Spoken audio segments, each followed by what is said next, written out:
Hi there, welcome to the Divimia YouTube channel, and in this video I will give you my early impression of the computer case called Asus Prime AP201. Also, because this is a very early impression, the video itself is fairly unstructured. That said, I will try my best to put the timeline down below so that you can know exactly what is the timestamp for the section and what is the topic of that section. And with that said, let's see what this case offered then. So, first of all, the thing that I really like about this case is it has tuneless side panel. So by saying tuneless, what does that mean? Normally, when you want to remove a side panel of a computer case, you need to unscrew the side panel. However, that is not the case here. As you can see, it has the position like on this location here and also here. So you can just put your finger there and pull out the side panel like this.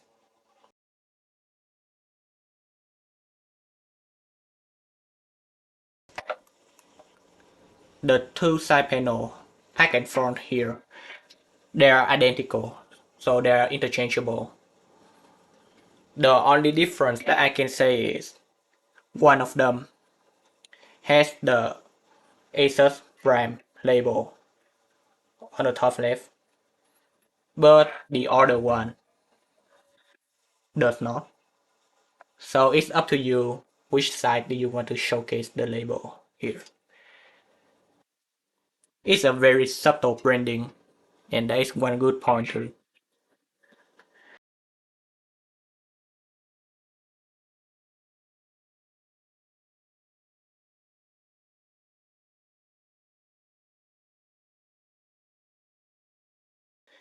The last position is the bottom panel. Unfortunately, it only has a removable dust filter, and on four sides of this dust filter, you have a position to hold the hand. For example, this one here, this one here. At the front, you also have a location like this, and also the back side is the same too. The dust filter is magnetically attached to the bottom panel, so it's even easier to remove the dust filter. However, as said, the metal part of the bottom panel is fully and permanently attached to the case, so you cannot just remove it normally. Talking about the magnetically attached and compared to the traditional one of the side panel, as you can see, the side panel they have some sort of a latch that is being used to attach the side panel to the body of the case. So at least from my experience over the time, this kind of latch they may wear down or deform. I'm not certain about this case about the quality at the moment, but generally I much prefer the magnetic mechanism of the dust removable filter here. So there's that. However, it's a very minor issue and it has no effect at the moment. A little bit about the specification of this case. At the front, you have three USB ports. Two of them are Type A with 5 gigabit per second transfer speed. Meanwhile, the third one is a USB Type C with 10 gigabit per second transfer speed. You also have one microphone jack and also one headphone jack. The label is on the front panel here, so if you put it up like this, it will be much easier to identify which one is which. Now, you may already notice there is no hard disk drive light notification here. So for some people, they prefer to have a small LED light to indicate whether their hard drive is running or not. This case does not have that feature. However, because I only use SSD or solid state drive, I don't really care that much about the LED light. For the power button here, apparently there's like a LED ring around this power button. So if you open it and run the computer, the LED ring should light up. At least that is what I'm thinking because I have not built in this case yet. So I cannot say for certain, but you can clearly see there's a mark for the ring around the power button, right? And another note, the side panel themselves are fairly sturdy. They are not wobbly at all. Like I will not say that they're built like a tank, but I will definitely say they're really sturdy for regular like transportation. There should not be any easy dent on the panel. Okay, so for the next part, this case comes with a rear 120mm fan, and on the back of this fan here, you can see its model name and also some specification of this fan. Normally, a motherboard can handle around 1 ampere per fan header, so I suppose you can handle about 4 of this fan with a regular fan header when using a splitter. Uh, Talking about the rear, you have a 4 location to attach the rear fan here, and as you can see for this fan there are 4 screws. I just pulled it out before so that it's easier to demonstrate what type of the fan it is. Regarding the PCIe slot here, because this is the mATX micro ATX case, it has only 4 slots, which is like a standard size. One thing that I like is these PCIe slot cover, they are removable and you can remove them by unscrew the PCIe slot. Let's see. Here, there are 4 screws, you can just remove them. And there is a little bit of a latch on the back here. Traditionally, many cases, they are just directly attach the PCIe slot cover into the case. So when you want to remove the cover, you need to like literally break the PCIe cover. This one can just be very easily removable. And also, as you can see, the screw hole on this case, they are really big. So it is very easy to put the screw in or remove the screw. Many cases or many lower quality cases, they have a very small screw hole. So whenever you screw in or unscrew, it will wear down the hole or even deform the case in some scenario if you use too much force. This one is just much better. Okay, the next point would be regarding the mesh panel. So this case is fully mesh. There is no acrylic or glass side panel for this case that I'm aware of. You cannot order it from Asus or somewhere else. They are fully mesh, and because of this, technically it should give a very good airflow. the hole or the mesh hole on this case, from my look, they are fairly big. I mean, you can even like put the zip tie over the case like this. So I don't think it will cause any trouble to the airflow like the Cooler Master Cube 300L. Maybe many people will not like this because there are no dust filter on the side panel. There's only one dust filter at the bottom, like this. And by the way, the mesh filter here is permanently glued to the frame, so you cannot just yank out uh, the mesh filter underneath. Uh, anyway, because of that, over the time, depend on your environment, your build may become really dusty. Um, I don't think it will be that much of an issue for me because I had an experience running an open frame case before already. So just a little bit of dust, I don't think it will cause any trouble to me. Dust is one thing, but the other point is it may potentially increase the sound of your system.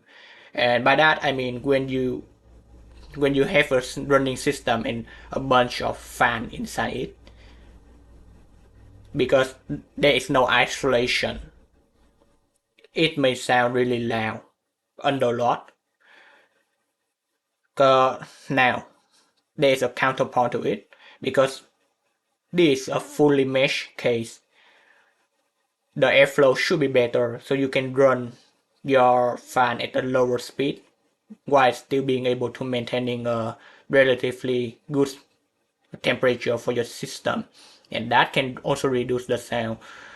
That is something you may want to keep in mind compared to the case that has an acrylic tempered glass side panel. That one has a better sound isolation generally, but the fan may run higher and it will create more noise.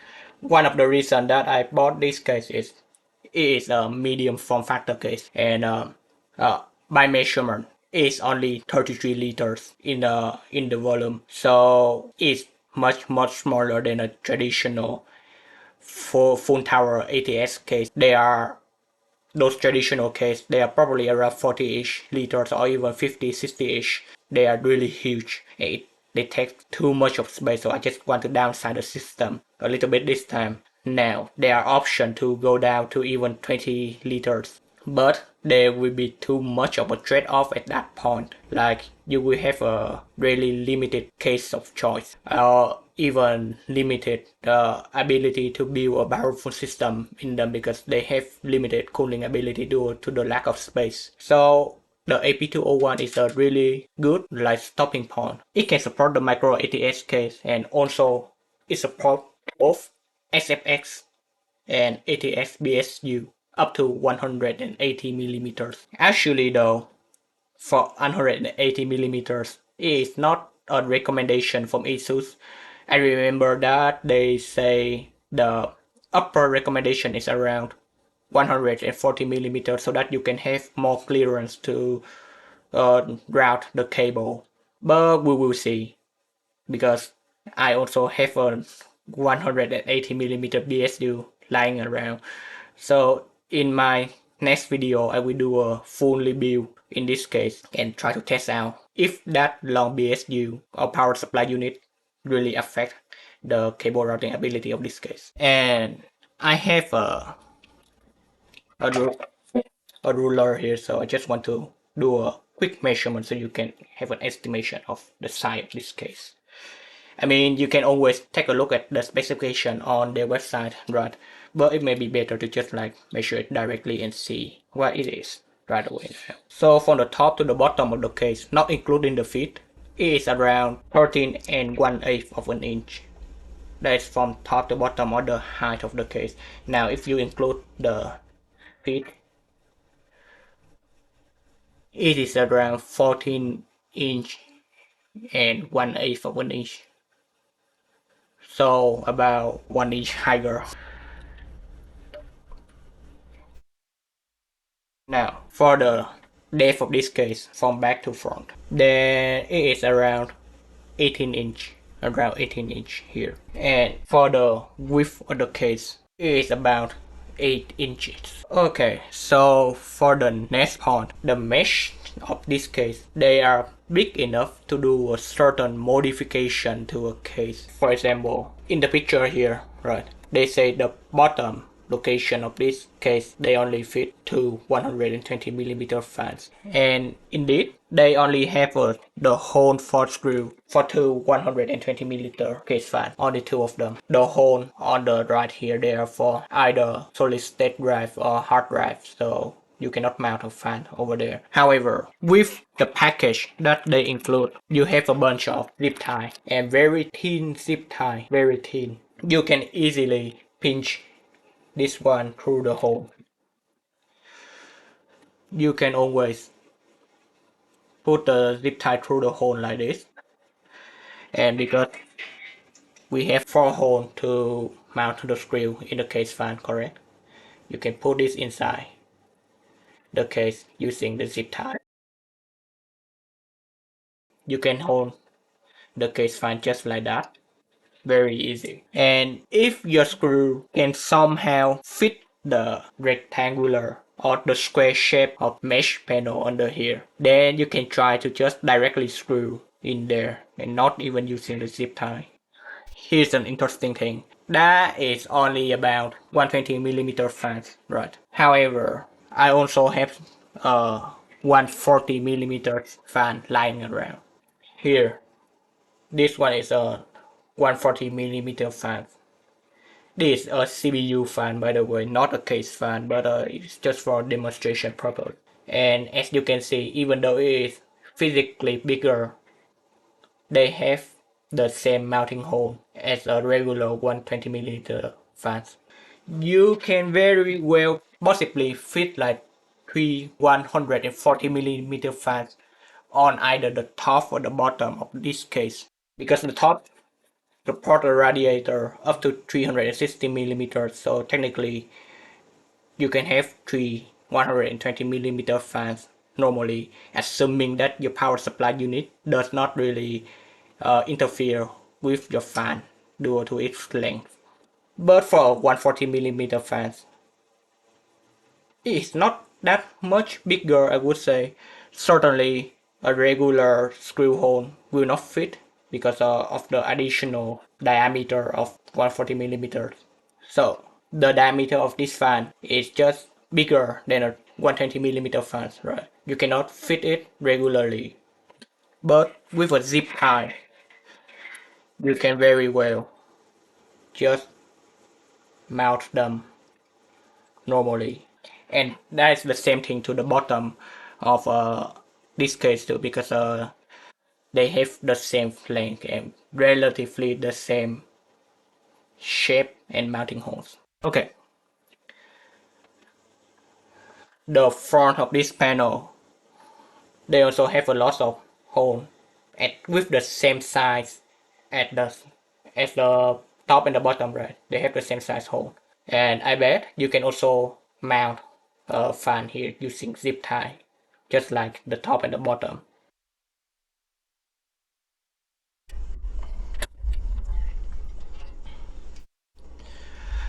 Alright, it's time for the cable.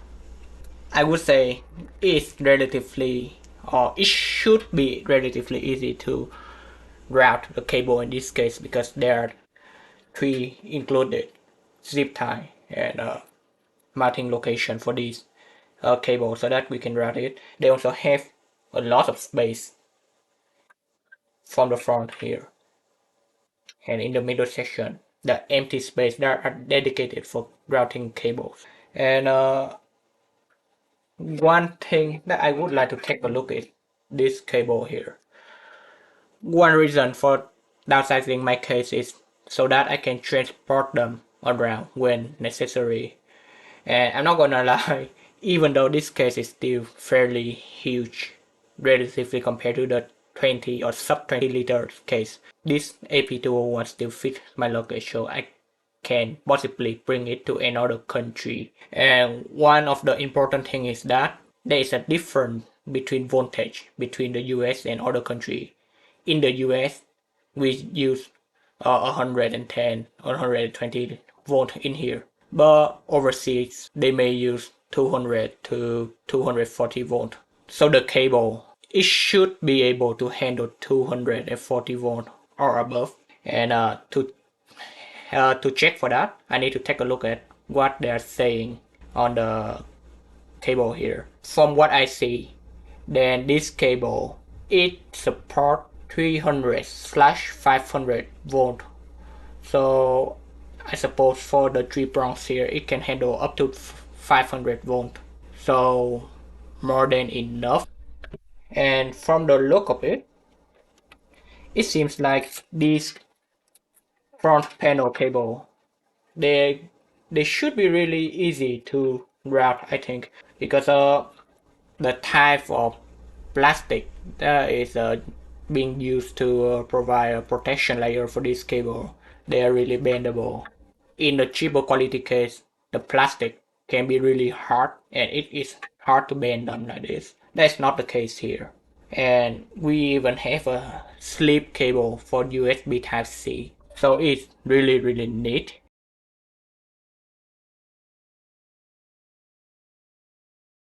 If we take a look at the I/O port, probably it is too far to see, I suppose. Or let me see if I can try to lift up the case.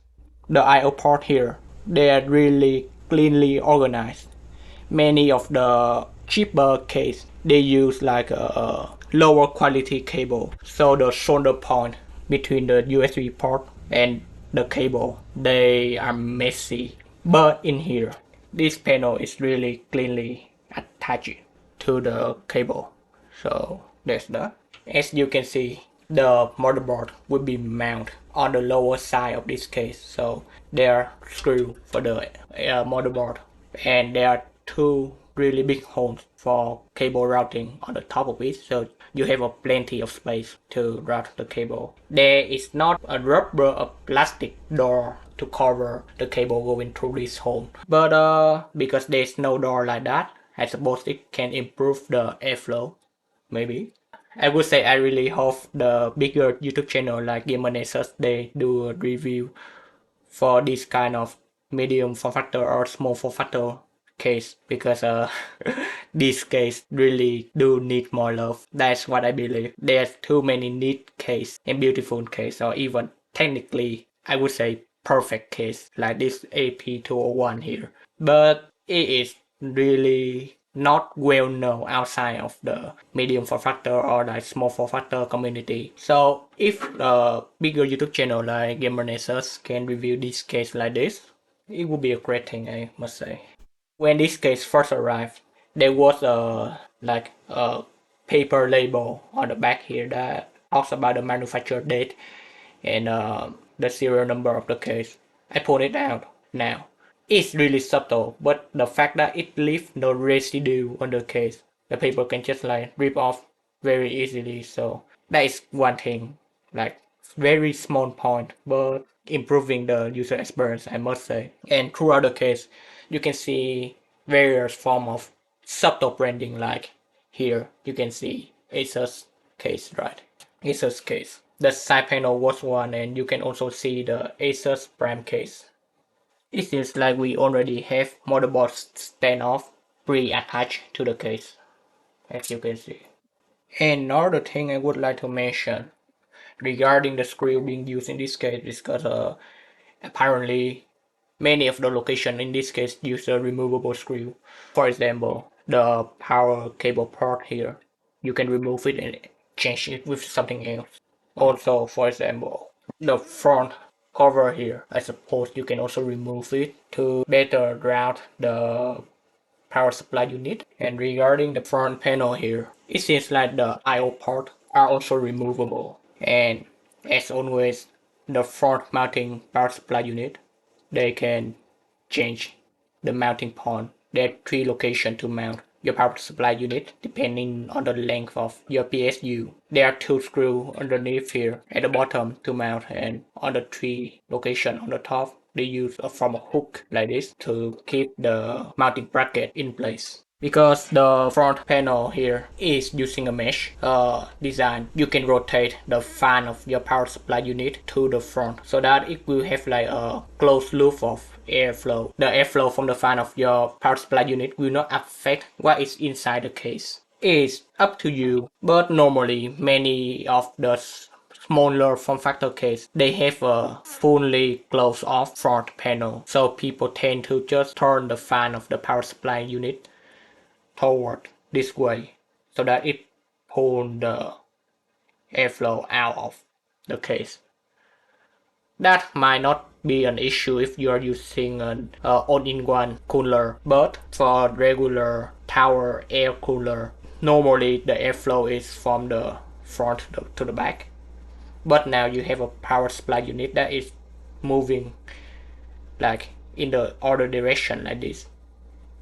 So there's a competition of airflow in the middle. Maybe you can consider changing the fan position and pull the air from the back so that it moves to the front in this way, and pull it directly into the power supply unit and then release it on the top. That might be a choice, but yeah, airflow is really an issue in the smaller form factor case. I suppose that is everything I would like to show during my very first impression here. In the next video, I will talk about my build experience in this case. So stay tuned for that. I am Divimia, and thanks again for watching this video. Bye now.